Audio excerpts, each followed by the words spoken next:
Let's welcome Ed Ryan, who joins us, again, host of BeachTalkRadio.com. Ed, thank goodness you and your wife are safe, but I know you must be heartbroken. Your broadcast location, Beach Talk Radio, that restaurant is gone, right?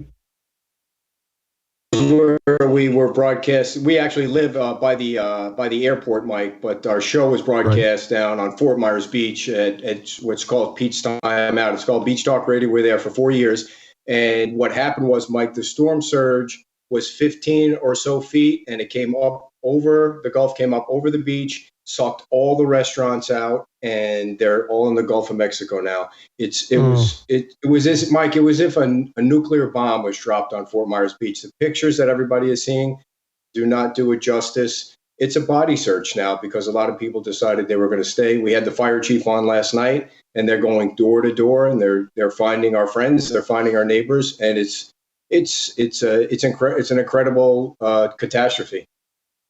Can you talk, and this is a sensitive issue because I sure want to be respectful and mindful and compassionate of all the people who've lost so much, but there is a mindset that many Americans and indeed Floridians have of riding out the storm, even if they're told, hey, mandatory evacuation. I live in a high-rise condo in Pinellas County. It was under a mandatory evacuation. I'm told that almost everybody in my building chose to stay. I went up to New York to stay on the air, so we worked out of the Salem, New York studios because we were afraid of power surges and all that. A lot of people say, well, if I'm told to evacuate, I'm going to evacuate. But I guess, Ed, many people, especially in Florida, say, nope, I'm going to take my chances. Well, I can tell you that one of the reasons for that was back when Irma hit. Everybody in the Barrier Islands, Fort Myers Beach, Sanibel, Pine Island, they were all told that the storm surge was going to be so bad that it had the potential to destroy buildings. And what happened was there was no storm surge. So I think there was a false sense of security this time around where they said, watch out for the storm surge. And people decided if they had a 2-story building, they were just going to move up, or if they had an attic, they were just going to move up. And what happened was, it was so high, Mike. When I tell you that we looked at some of the buildings during the storm where there were, cameras set up on high rises, the buildings were underwater. I mean, some of the houses on Fort Myers Beach are so old. The cottages, they were just broken into tiny little pieces. There was no chance for people to survive if they were in something like that. Mobile home parks, same thing. There were at least 2 or 3 on Fort Myers Beach.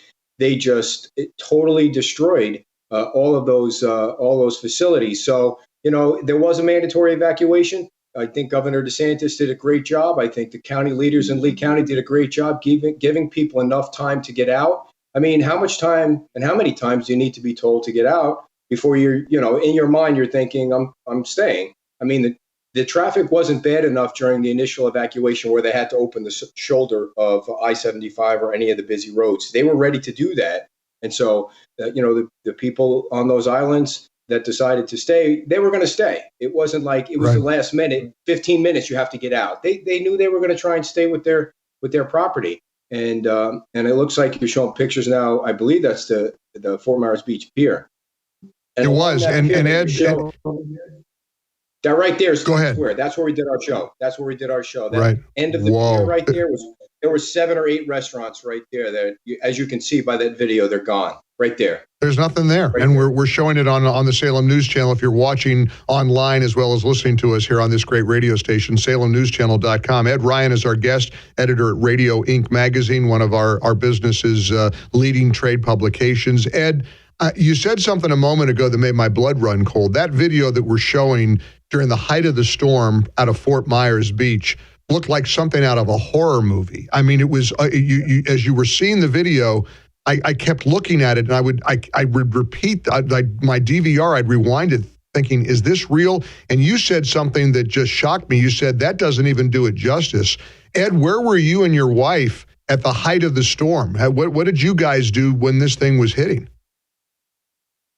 We have a house out closer to the airport, which isn't so close to the water. It's about 19, 20 miles away from Fort Myers Beach. So, we got the wind and some rain and, minor damage, tree damage, things like that around the neighborhood. I say minor compared to what you just saw on that screen there. And so we're fine out here, but what we're trying to do, and what every radio station tries to do, and what folks like you try to do, is raise money for the people on the beach. We're doing the same thing. We have a fundraiser going on our Beach Talk Radio website. And you and your Beach Talk Radio, you guys raised, was it over $50,000 in the first day or two of your of broadcasting?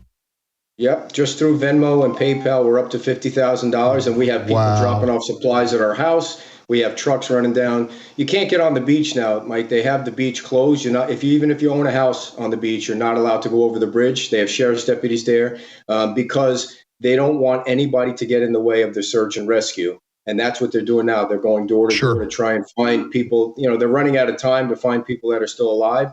And at that point, the United States search and rescue experts that they've flown in from the federal government are such professionals, and they're doing a great job. We've got Coast Guard down there. We've got, first responders that you see parades of ambulances coming from counties across the country that you've never seen before. Everybody's helping out, and we appreciate that very much. It's going to take a long time to rebuild Fort Myers Beach. They were just getting ready to go through a renaissance. A Margaritaville resort was being built right at the base of the bridge. And all these businesses around them are now devastated. And Mike, some of the folks that own businesses also owned a house. So it was a double whammy for them. Their houses are destroyed. Their businesses are destroyed. So they're going to need a lot of help. And whatever folks across the country can do to donate, that's the best thing you can do, because there are boots on the ground that are helping out. And you're going to appreciate this. Let's take, you're not a radio host. You cover radio as editor of Radio Inc. magazine. But I want to take a caller, Jay in Minnesota, who's headed to your neck of the woods with a full truck. Is that right, Jay? Yep, my truck is full. Hey, first, long-time listener. Thank you. Love your show. Thanks. Yes, I'm in the middle of Georgia, heading down. I got 50 gallons of fuel. I got shingles for my roof, plywood, everything I need, bunch of water and food. And I'm heading to Pine Island, which you can't really get to yet. Wow. Pine Island was one of the areas, too, we saw, Ed, that just completely devastating. You can't reach it. It's still impassable. Correct. And in a few days, they're supposedly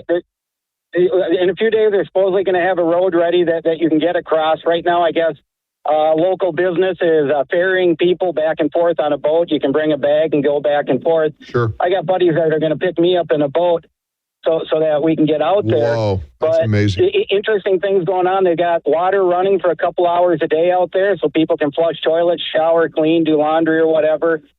My house is solar powered with a battery bank. So my house was running through the hurricane and is now. Well, God bless you, Jay, and loading up a truck and bringing down supplies to try to get through it all and to help as many people as he can. And Ed Ryan, that's an American for you. That's the spirit of this country.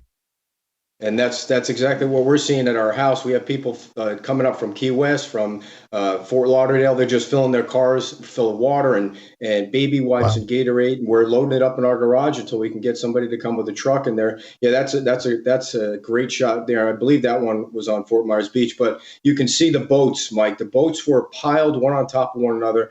That was like a boat cemetery. They came. You can see them in the road. They just came from everywhere. They were blocking roads.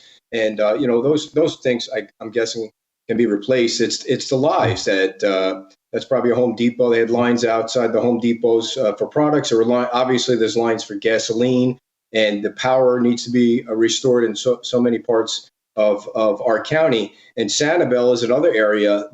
It looks like, Mike, Mother Nature lifted up the Sanibel Causeway and slammed it back down and said, you people are not going back to your island for a while. So they have a barge going back and forth, taking people that decided to stay off the island so that they can continue to, they're still evaluating the areas.